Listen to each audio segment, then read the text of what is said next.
ada satu kisah yang luar biasa. Kisah ketika malaikat Jibril menangis.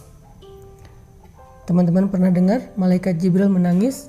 Padahal kita tahu malaikat Jibril itu kata Allah syadidul quwa, malaikat yang keras, yang kuat, yang ditakuti oleh malaikat yang lain. Dzu mirratin, malaikat yang sangat wibawa, malaikat yang sangat agung, yang kalau beliau mengepakkan sayapnya, satu sayapnya itu bisa menutupi langit dan bumi. Dia memiliki 600 sayap, satu sayapnya aja bisa menutupi langit dan bumi, bisa menutupi cahaya matahari, satu sayap Jibril. Tapi malaikat sebesar ini ternyata pernah menangis. Satu hari Nabi mendapati Jibril sedang menangis, duduk di sebuah tempat, kemudian dia menangis. Air matanya membasahi wajahnya. Kemudian Nabi bertanya kepada Jibril, "Wahai Jibril, ma yubkik, kenapa engkau menangis?" Jibril kemudian menoleh ke arah Nabi dan mengatakan, "Ya Rasulullah, bagaimana saya tidak menangis? Sejak saya melihat neraka Allah, air mata saya selalu mengalir karena takut kepada Allah Subhanahu wa taala." Takut kepada Allah Subhanahu wa taala, takut akan azab api neraka. Sampai malaikat Jibril aja takut diazab api neraka. Semua kita berdoa dan berharap kepada Allah Subhanahu wa taala supaya termasuk di antara orang yang dijamin masuk surga dan dijamin terbebas dari api neraka. Karena jaminan Allah Subhanahu wa taala itu adalah jaminan yang paling kuat. Bahkan Allah Subhanahu wa taala menyebutnya di dalam Al-Quran dengan istilah urwatul wuthqa, tali yang tidak mungkin terputus. Arti tali di sini adalah jaminan atau janji Allah Subhanahu wa taala. Sehingga siapapun yang mendapatkan jaminan mutaqa'u minan nar, terbebas dari api neraka, berarti dia termasuk orang yang sangat beruntung. Gak ada yang lebih beruntung daripada itu. Karena ketika dijamin terbebas dari api neraka, berarti dia terjamin masuk surga. Soalnya di akhirat gak ada tempat kecuali dua. Kalau gak surga, berarti neraka. Sehingga siapapun yang terbebas dari api neraka berarti tempatnya di surga. Atau sebaliknya, siapapun yang tertolak dari surga dan tidak mencium aroma surga berarti dia tempatnya di neraka. Siapa orang yang dijamin terbebas dari api neraka menurut Al-Quran dan hadis? Banyak. Orang yang pertama kalau kita baca di dalam hadis adalah orang yang melaksanakan sholat subuh berjamaah. Kalau kondisinya sekarang harus social distancing, maka sholat subuh berjamaah kalau nggak bisa dilakukan di masjid berarti melakukannya di rumah bersama dengan keluarga tepat waktu. Nabi SAW bersabda, siapa yang melakukan sholat subuh berjamaah di masjid, fahuwa fi zimmatillah, dia berada dalam jaminan Allah. Allah yang menjamin dia di dunia dan di akhirat. Sehingga sholat subuh berjamaah tepat waktu yang mungkin sedikit agak membuat kita harus bersusah payah, tapi ternyata balasan di sisi Allah jauh lebih besar.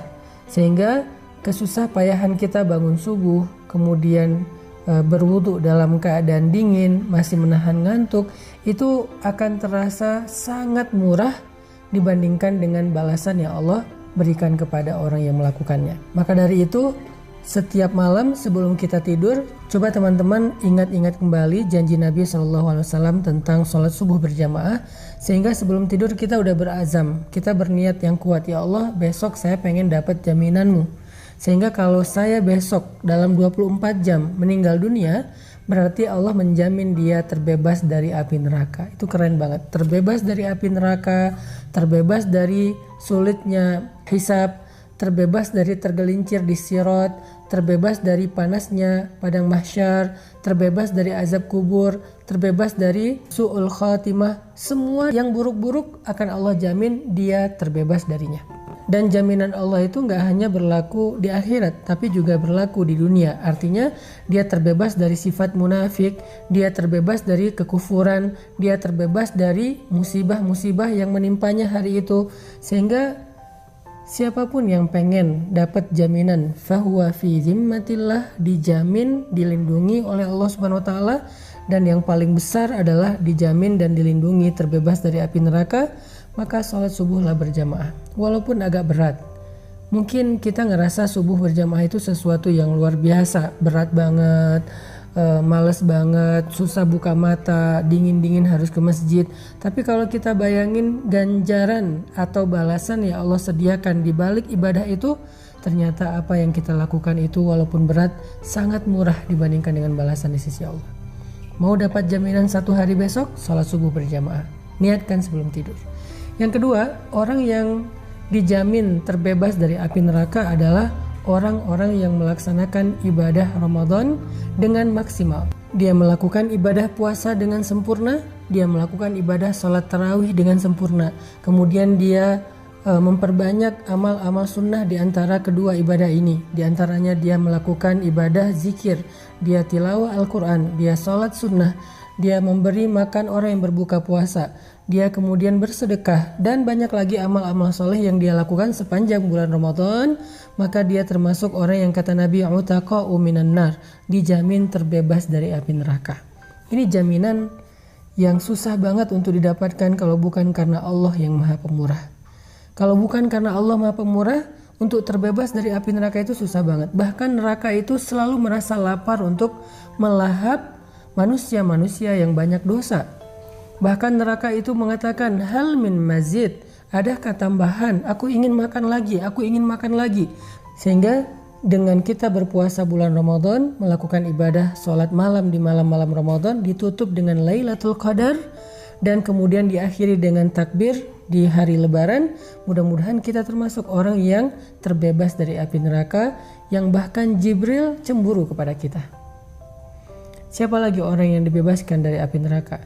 Dalam sebuah hadis Nabi SAW bersabda, tahukah kalian siapa orang yang hurrima 'alan nar, yang dibebaskan atau diharamkan bagi api neraka? Neraka haram makan dia, dan neraka itu termasuk makhluk Allah yang tidak makan kecuali apa yang Allah halalkan bagi dia. Siapa yang Allah halalkan bagi dia? Orang-orang kufur, orang-orang munafik, orang-orang yang durhaka, yang banyak melakukan kezaliman. Tapi ini ada orang yang hurrima 'alan nar, yang diharamkan bagi api neraka, sehingga api neraka nggak mungkin makan dia, karena api neraka tidak mau makan kecuali yang halal baginya. Siapa orang yang hurrima 'alan nar, diharamkan bagi api neraka? Kata Nabi, orang yang hayyin, layyin, qaribin, sahlin. Orang yang hayyin, tenang, yang tidak mudah untuk berkeluh kesah, apalagi meratapi keadaan, meratapi takdir, meratapi musibah. Kedua, orang yang layyin, lemah lembut. Bahkan Allah Subhanahu wa taala menyuruh kepada Musa dan Harun ketika bertemu dengan Firaun, faqula lahu qawlan layyinan, ucapkanlah kepada Firaun ucapan yang lemah lembut. Bahkan ketika berhadapan dengan Firaun saja, di awal Allah menyuruh Musa dan Harun berkata lemah lembut. Bagaimana kita kepada orang tua kita? Apakah kita sudah layyin kepada orang tua kita? Bagaimana seorang istri kepada suaminya, suami kepada istrinya, orang tua kepada anaknya, sahabat kepada sahabatnya, bahkan tuan kepada pembantunya, atasan kepada karyawannya? Apakah kita layyin, termasuk yang apabila berbicara lemah lembut? Kalau kita termasuk orang yang bisa menjaga akhlak, tetap layyin, terutama kepada orang-orang yang harus kita bersikap baik kepadanya, seperti guru kita, ulama kita, pemimpin kita, orang tua kita di rumah nomor 1, pasangan kita, suami atau istri kita. Kalau kita bisa jaga terus dalam keadaan layyin, sampai kalau ditanya oleh seseorang kepada mereka, wahai fulanah, bagaimana pendapatmu tentang suami kamu?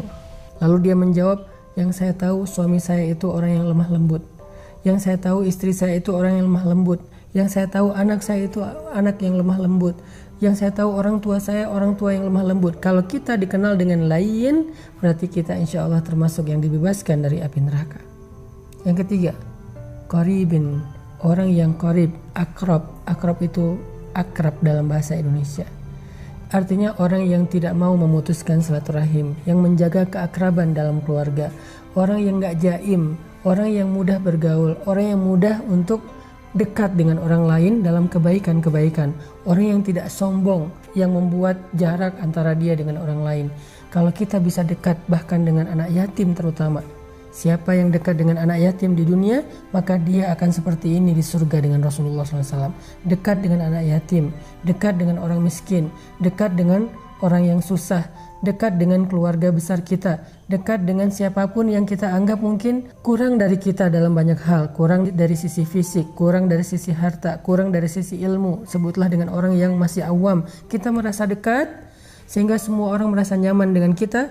Insya Allah berbahagialah, kita termasuk orang yang dijamin terbebas dari api neraka. Dan yang keempat, orang yang sahlin, orang yang memudahkan urusan orang lain. Jangan terlalu ribet, jangan terlalu birokratif, jangan terlalu kaku. Apalagi ketika kita bergaul dengan sesama muslim. Ada beberapa urusan antara kita dengan teman kita, saudara kita, jangan terlalu kaku. Semuanya salah atau terlalu hard feeling. Semuanya disimpan di dalam hati, semuanya membuat dia emosi. Gak ada rasa percaya kepada sesama muslim, sehingga semuanya tuh harus birokratif. Nah ini berarti dia gak sahlin.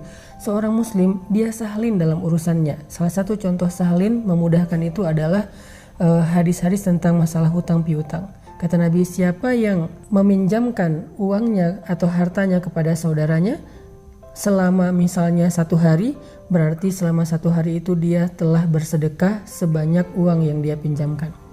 Lalu besoknya saudaranya yang meminjamkan hartanya mengatakan, saya belum sanggup membayar, bolehkah saya meminta waktu lagi? Lalu dia memberikan waktu tambahan 1 hari, maka dia sudah bersedekah sebesar 2 kali lipat dari harta yang dia pinjamkan, dan seterusnya dan seterusnya. Ini artinya semakin banyak kita memudahkan urusan orang lain dalam interaksi kita sehari-hari, maka semakin kita mendekati jaminan Allah terbebas dari api neraka. Sampai Nabi mengatakan, siapa yang meringankan beban saudaranya di dunia, Allah ringankan bebannya di akhirat. Siapa yang mengangkat urusan atau hajat saudaranya di dunia, maka Allah mudahkan urusan atau hajatnya di akhirat. Fima ma'nah. Ini adalah diantara contoh-contoh orang yang Jibril cemburu kepada mereka karena mereka dijamin terbebas dari api neraka. Mudah-mudahan kita termasuk orang itu.